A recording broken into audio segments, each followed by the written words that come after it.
Like करें, subscribe करें, bell icon को दबाएं ताकि हमारी वीडियो सबसे पहले आपके पास पहुंच सके। मेरे प्यारे आका सल्लल्लाहु ताला अलैहि वसल्लम के प्यारे दीवानों, ये मुंबई की सरजमीन है। यहाँ बहुत सारे यूपी, बिहार, बंगाल, राजस्थान से लोग आते हैं और जब आते हैं डिग्री नहीं होती, एजुकेशन नहीं होता, कोई मजदूरी करता है, कोई भंगार बेचता है, कोई पार्टी का काम करता है, कोई सब्जी बेचता है और इस तरीके से वो जिंदगी गुजारता है। एक ऐसा ही शख्स मुंबई की सरजमीन पर पार्टी वाले की हैसियत से काम करता था। आप जानते हैं पार्टी वाले का काम होता है सामान उठाकर एक जगह से दूसरी जगह पहुंचाना। अल्लाह अकबर। मेरे प्यारे आका सल्लल्लाहु अलैहि वसल्लम के प्यारे दीवानों, एक बूढ़ा शख्स जो पार्टी का काम करता था, उसके दिल में तमन्ना थी कि जो काम मैं कर रहा हूं मेरा बेटा वो काम न करे, इसलिए कि उसने देखा था कि वो सामान लेकर सरमाएदारों के घरों पर जब पहुंचता था, उनके घर देखा था, उनके बच्चों को देखा था, तो दिल में तमन्नाएं अंगड़ाइयां लेती थी कि मेरा बच्चा जिसके लिए मैं तालीम के पीछे खर्च करूं, मेरा बच्चा इनके जैसे आलीशान घर के अंदर रहे, अच्छे लिबास पहने, उसके पास भी कार हो, उसके पास भी नौकर चाकर हो। बाप पार्टी वाले के फराइज को अंजाम देता, नौकर पार्टी वाले का काम अंजाम देता और अंजाम देने के बाद दौलत जमा करता। अपने बेटे को तालीम दिलाई, अपने बेटे को पढ़ाया। बेटा अपने बाप की मेहनतों मशक्कत को देखता था कि मेरा बाप किस तरीके से लोगों का सामान कांधे पर उठाकर और लोगों का सामान पार्टी में उठाकर घर तक पहुंचाता है। और उसके एवज में किसी ने 50 रुपए दे दिए, किसी ने 100 रुपए दे दिए, लेकिन वो बच्चा जानता था, उस पार्टी वाले के बच्चे के दिल में एहसास था। अपने बाप से पूछता है, बाप आप मेरे लिए क्या उम्मीदें रखते हैं? बाप ने कहा था, मेरी उम्मीद बस यही है कि मेरे बेटे तू पढ़ लिख कर बड़ा बन जा, बड़ा इंसान बन जा। अल्लाह अकबर। बेटे ने अपने बाप को यकीन दिलाया, अब्बा जान मैं मेहनत करूंगा, मशक्कत करूंगा और मैं मशक्कत करके तालीम हासिल करूंगा। बेटे ने एसएससी में टॉप किया, बेटे ने एसएससी के अंदर मेरिट लिस्ट में अपना नाम दर्ज करवाया। जब अच्छी तरीके से कामयाबी हासिल किया, बाप के चेहरे पर खुशी थी, बाप के चेहरे पर मसरत थी। एसएससी पास होने वाला बच्चा जो होता है उसकी अक्ल और शऊर इतने पुख्ता नहीं, अक्ल और शऊर इतनी पुख्ता नहीं होती। जानते हैं शऊर इतना पुख्ता नहीं होता। जानते हैं वो बच्चा 12th के अंदर तालीम हासिल करता है और 12वीं तक जब पहुंचता है तो 12वीं में टॉपर बनने के बाद अब उसके लिए फील्ड चॉइस करनी थी, किस रास्ते पर जाए, कौन सी फील्ड के अंदर जाए, किस मैदान में वो अपनी तकदीर को आजमाए। मेहनत करता है, बाप की खुशी की इंतहा नहीं रहती। बाप सीने से लगाकर अपने बच्चे से कहता है, मेरे मुस्तकबिल के अरमान की तकमील मेरे बेटे तेरे जैसी औलाद अल्लाह सबको अता फरमाए। बच्चा पढ़ता जाता है, आला तालीम हासिल करता जाता है, यहाँ तक कि बच्चे ने MBA किया और MBA करने के बाद उसकी सलाहियतों की बुनियाद पर उसने जॉब के लिए एक कंपनी में अप्लाई किया। अप्लाई करने के बाद उसे मुलाजिमत मिल गई। जब उसे मुलाजिमत मिल गई, बाप की खुशी की इंतहा नहीं थी। लंबी सैलरी, अच्छी सैलरी और बेटे को मुलाजिमत मिल गई। बेटे की जब पहली तनख्वाह आई, तनख्वाह आते ही उसने अपने बाप से कहा, अब्बा जान अब आपको किसी का सामान उठाने की जरूरत नहीं है, आज से पार्टी का काम बंद करो, आपका बेटा आपकी सारी ख्वाहिशों को पूरी कर देगा।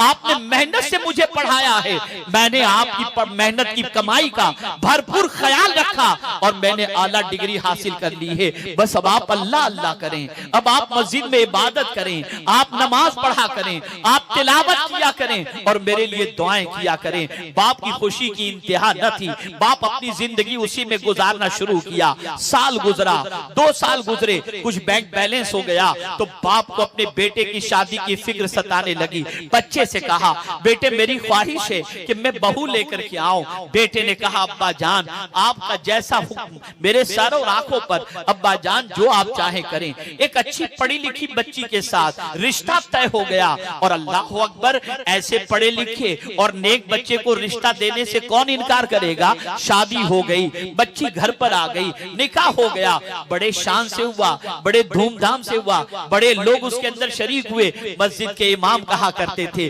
अल्लाह इस जैसी औलाद सबको अता करे। मोहल्ले वाले कहा करते थे, अल्लाह इस जैसा नौजवान सबको अता करे। रिश्तेदार कहा करते थे। अल्लाह इस नौजवान जैसा नौजवान सबको अता करे। जिंदगी गुजर रही है, बाप को और माँ को हज करा दिया उसने। उसके बाद उसके घर में बच्चे पैदा हुए, बच्चे बड़े हुए, स्कूल में एडमिशन, बाप के बारे में पूछा गया तो बाप की डिग्री के बारे में, उसकी जॉब के बारे में उसे बताया गया। अल्लाह अकबर, सिचुएशन ये थी कि उस बच्चे पर हर कोई नाज करता था। कुछ साल एक कंपनी पर, उस एक कंपनी में जॉब करने के बाद उसने फिर सोचा अखराजात बढ़ गए हैं, अखराजात बढ़ने के एवज में मेरे साथ एक्सपीरियंस भी है, मैं उस एक्सपीरियंस की बुनियाद पर अगर दूसरी कंपनी के अंदर जॉब के लिए अप्लाई करूं तो मुझे अच्छी सैलरी पर जॉब मिल जाएगी। उसने दूसरी कंपनी में अप्लाई किया और अप्लाई करने के बाद उसे जॉब मिल गई, अच्छी तनख्वाह पर उसे जॉब मिल गई। जब उसे जॉब मिली और तनख्वाह के अच्छी मिलने लगी, वो जिंदगी गुजारने लगा। एक मर्तबा ऐसा हुआ, अब तवज्जो चाहूंगा सारे नौजवान मेरी गुफ्तगू को गौर से सुने। अब सिचुएशन ये हुई कि जब ओहदा बढ़ गया, जब बड़ी कंपनी में पहुंच गया तो अब बड़े बड़े लोगों से मुलाकात होने लगी। जानते हैं आप, दो कंपनी के मैनेजर से उसके राब्ते हुए, ताल्लुकात हुए, दोस्ती हुई। एक मर्तबा तीनों ने, यानी दोनों दोस्तों ने जो मैनेजर थे और ये जो था, तीनों ने प्लान बनाया कि आज रात को डिनर हम होटल में लेंगे। तीनों गए होटल के अंदर। जैसे ही होटल में पहुंचे, पहुंचने के बाद उन दोनों ने शराब का ऑर्डर दिया और उसके बाद खाने का भी ऑर्डर दिया। शराब आई। जैसे ही शराब आई, उस नौजवान ने कहा यार मैं तो ये सब चीजें नहीं करता हूँ, न मुझे इससे दिलचस्पी है, मैं इन चीजों को हराम समझता हूँ, मैं इससे बचता हूँ। तो दूसरे ने ताना दिया, बड़ा अजीब आदमी है, जालिम तू मुंबई में रहता है और इतना पैसा कमाता है, सिर्फ बीवी बच्चों ही पर खर्च करेगा, अय्याशी में क्यों खर्च नहीं करता? बार बार नौकरी थोड़ी मिलती है, बार बार जवानी थोड़ी मिलती है, बार बार पैसे थोड़ी मिलते हैं। इस तरीके से उसको वर्गलाना शुरू किया। वो कहता है नहीं, मैं ये नहीं कर सकता। तो एक ने ताना दिया, ये मर्द हो तो ऐसा करेगा ना, ये मर्द ही नहीं है। जब ऐसा कहा उसने तो उसको गुस्सा आया, शराब के पूरे गिलास को उठाकर एक ही वक्त में उसने पी लिया। बस ये शराब की इब्तिदा होती है। अब उस नौजवान की आदत ये हो गई, अब रोजाना बिला नागा शराब चाहिए, सुबह भी शराब चाहिए, शाम को भी शराब चाहिए। अब कुछ दिनों के बाद जब कंपनी के मालिक को पता चलता है कि ये शराबी बन चुका है, बेपनाह शराब पीता है, उसे कंपनी से निकाल दिया और उसको क्लियरेंस सर्टिफिकेट भी नहीं दिया। जानते हैं आप, उसके बाद जिस कंपनी में वो अप्लाई करता, कोई कंपनी रखने को तैयार नहीं थी, इसलिए कि उसका शराबी होना मशहूर हो गया था। और बेवड़े को कोई जॉब थोड़ी देता है, शराबी को कोई जॉब थोड़ी देता है। अब कोई उसको मुलाजिमत नहीं दे रहा। अल्लाह अल्लाह, अब बा का जेवर बेच रहा है, बाप बीवी का जेवर बेच रहा है। सिचुएशन बदल गई। वो बाप जो मस्जिद में सफे अव्वल में होता था, अब बाप मस्जिद में नहीं जाता, इसलिए कि दुनिया कहेगी ये शराबी का बाप आया है। माँ कहीं रिश्तेदारों में नहीं जाती थी, इसलिए कि माँ को डर था कि दुनिया कहेगी ये शराबी की माँ आई है। बीवी अपने मायके नहीं जाती थी, इसलिए कि डर था कि मायके वाले कहेंगे इसका शौहर बिगड़ चुका है। बच्चे स्कूल जाने में कतराते थे कि कहीं ऐसा न हो कि स्कूल के बच्चे और टीचर हमें कहें कि ये शराबी का बेटा है। आप बताइए, चंद दोस्तों की संगत ने उस नौजवान की जिंदगी बदल दी, उस नौजवान की आदत बदल दी, उस नौजवान की हालत बदल दी। अल्लाह अकबर, सब बिक चुका, सब खत्म हो चुका।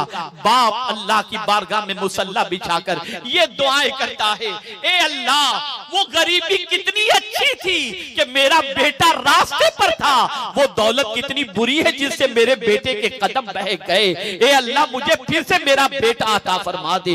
रात की तारीकी में बाप रो रो कर अल्लाह की बारगाह में ये इल्तिजाएं कर रहा था। ए रसूल आज़म सल्लल्लाहु ताला अलैहि वसल्लम के दीवानों, आप जानते हैं एक मर्तबा रात को बेपनाह शराब पीकर वो बच्चा अपने घर की तरफ निकला। जैसे ही घर की तरफ बढ़ा, चलते चलते अचानक अचानक कदम लड़खड़ाए और घर के करीब की नाली में गिर गया। अल्लाह अकबर। करीब में मस्जिद थी, फज्र की नमाज का वक्त हुआ। इमाम साहब नमाज पढ़ाने के लिए मस्जिद की तरफ जब बढ़े, उस नाली में गिरे हुए बच्चे को देखकर उसका साफ सुथरा जमाना याद आ गया। इमाम साहब को तरस आ गया, या अल्लाह ये बच्चे की क्या हालत है। इमाम साहब ने पानी उसके मुंह पर छिड़का, उसके सर को गोद में लिया और उस बच्चे को जब होश आया तो बच्चे से कहा, बेटे क्या तूने तेरी हालत बना ली है, शराब से तौबा कर ले, शराब से बच जा। उस बच्चे ने कहा, हजरत बचना तो चाहता हूं लेकिन आदत जाती नहीं। जानते हैं इमाम साहब ने इलाज बताया, इमाम साहब ने तरीका बताया। फरमाया, बेटे आज से ताल्लुक शराब से जोड़ने की बजाय मदीने के ताजदार से जोड़ ले। जब हुजूर की मोहब्बत तू अपने सीने में सही मानों में बिठा लेगा तो सारे नशों से तेरा रिश्ता टूट जाएगा। उसने कहा, आप गवाह हो जाएं, मैं तौबा करता हूं, आज से ये दिल धड़केगा तो हुजूर की मोहब्बत में धड़केगा, मदीने के ताजदार की मोहब्बत में धड़केगा। इमाम साहब ने कहा, शराब हराम नहीं हुई थी, तब मदीने में लोग शराब पीते थे, लेकिन हुजूर ने फरमा दिया हराम है, सबने शराब छोड़ दी थी। इसलिए कि शराब के नशे से ज्यादा उन्होंने मोहब्बत रसूल का जाम पी लिया था। अल्लाह अकबर। बच्चे के कदम जो फिसले थे वो सीधे रास्ते पर आ गए। उसके बाद उसने तौबा करने के बाद अब रोता है तो हुजूर की मोहब्बत में रोता है, अब दुरूद पढ़ता है, अब नमाज पढ़ता है, अब तौबा करता है। अल्लाह ने फिर से उसे अच्छी जिंदगी अता फरमाई और मुलाजिमत मिल गई। अर्ज करने का मंशा ये है, आदमी पहले नशे का आदी नहीं बनता, दोस्तों की संगत उसे नशाखोर बना देती है, दोस्तों की मोहब्बत उसे नशाखोर बना देती है, आवारों की मोहब्बत उसे नशाखोर बना देती है। ऐ मुसलमानों, तुम्हारी जिम्मेदारी है नशे से बचो और नशे से बचाओ। अगर तुमने ये काम न किया तो अल्लाह रहमो करम फरमाए कहीं पूरी बस्ती नशे की आदी न बन जाए, कहीं हमारे मोहल्ले के बच्चे गली कूचों के अंदर, नालियों के अंदर नशे की वजह से दम न तोड़ दे। अल्लाह रहमो करम फरमाए। नशा बहुत बुरी चीज है, नशा इस्लाम में हराम है। नशा करने वाले को ना अल्लाह पसंद करता है, ना अल्लाह के रसूल पसंद फरमाते हैं, बल्कि नशा करने वाले पर लानत फरमाई गई, नशा करने वाले को बुरा समझा गया, नशा करने वाले की जिंदगी और आखिरत दोनों तबाह हो जाती है। मैं इस बस्ती में बसने वाले नौजवानों से गुजारिश करूंगा, जहां तुम लोगों को नमाज के लिए बुलाते हो, वहीं तुम्हें अगर कोई नशे का आदी मिल जाए उसको समझाओ, उसको प्यार से बताओ कि ये क्या तुम कर रहे हो, ये किस गलत रास्ते पर तुम चल पड़े हो। इंशाअल्लाह तुम्हारे समझाने की बुनियाद पर अगर उसकी जिंदगी संवर गई तो मुमकिन है उसकी जिंदगी का संवरना अल्लाह और उसके रसूल की बारगाह से तुम्हें अज्र का हकदार बना दे। मेरे प्यारे आका सल्लल्लाहु तआला अलैहि वसल्लम के प्यारे दीवानों, खबरदार बुरों की सोहबत से बचो, शराब पीने वालों की सोहबत से बचो, जुआ खेलने वालों की सोहबत से बचो, अय्याशों की सोहबत से बचो, फिर वो कितना ही तुम्हारा करीबी क्यों न हो। इसलिए कि जानते हो सोहबत का असर होता है। एक मिट्टी अगर गुलाब के फूल, गुलाब के दरख्त के नीचे अगर लग जाए, मिट्टी जो गुलाब के दरख्त के साथ वाबस्ता हो जाती है तो उस मिट्टी में भी गुलाब की खुशबू आने लग जाती है। और मौला अली का एक कौल पेश करके मैं अपनी गुफ्तगू को खत्म करता हूँ। बहुत सारे हमारे भाई ये कहते हैं वो शराबी है, अगर बैठने से उसके साथ कोई शराबी थोड़ी हो जाता है। मैं आपसे कहूंगा मौला अली का कौल ज़हन के अंदर महफूज कर लो। मौला अली करमल्लाहु ताला वजहुल करीम इरशाद फरमाते हैं, अगर गर्म कोयला, बुरी सोहबत के हवाले से, कोयले के हवाले से फरमाते हैं बुरी सोहबत कोयले की तरह है, बुरी सोहबत कोयले की तरह है कि कोयला अगर गर्म हो तो हाथ जला देता है और ठंडा हो तो हाथ काला कर देता है। कोयला अगर गर्म हो तो हाथ जला देता है और ठंडा हो तो हाथ काला कर देता है। उसकी सोबत से कभी फायदा नहीं होता, तुम्हें नुकसान ही होता है। तो बुरों की सोबत से अगर तुम शराब नहीं भी पीते तो शराब की मोहब्बत जरूर पैदा होगी, कभी दिल में ख्याल पैदा होगा कि हम पी लिया करें। इसलिए बुराई से बचो, बुरों से बचो। हमारे वीडियो को लाइक शेयर जरूर करिए।